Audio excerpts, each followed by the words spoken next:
I read that some Iranians think a popular movie called 300 is offensive because of the way it portrays ancient Persians. Modern Iran traces its history to the Persian Empire, once one of the mightiest powers in the world. I thought I might go see the movie so that I could judge for myself. Fortunately, I was able to find some clips from the movie on the internet. Based on what I saw and read about the movie, it was easy to decide not to go. The movie is supposed to be an historical account, but it is not based on what most people would think of as scholarship. It is based on a comic book. I've read my share of comic books, including the classics like Superman and Batman and Donald Duck.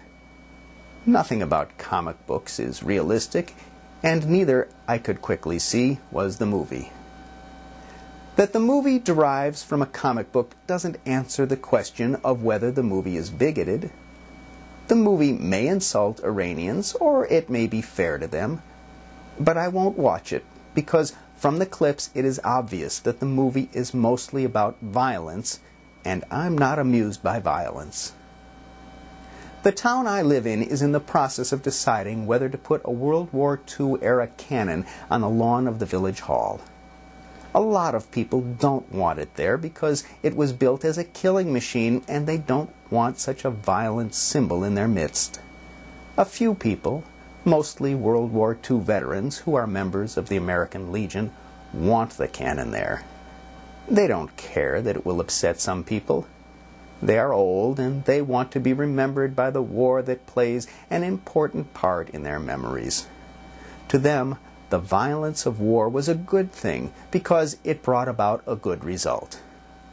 I'm not amused by these veterans' comic book view of history.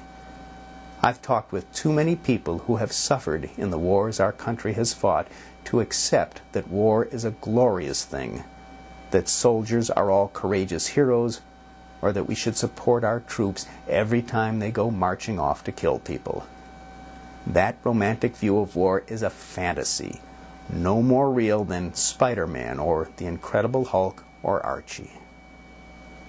We have spent 4 years fighting in Iraq. We are poised to invade Iran, and once again the U.S. Congress, this time under Democratic Party control, is giving President Bush a blank check to invade and the money to pay for the invasion.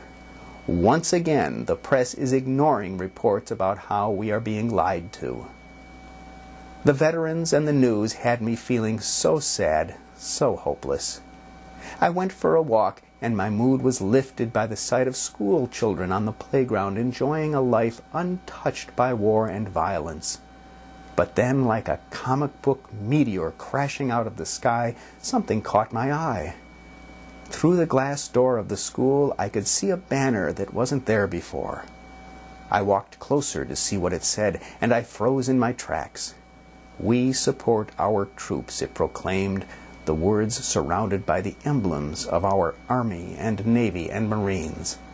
And I realized that the forces of darkness had taken over the local school and were poisoning the minds of our children, indoctrinating them to the world of warfare before they had any natural defenses to the deadly germ. And I realized that I have been living in a comic book world after all.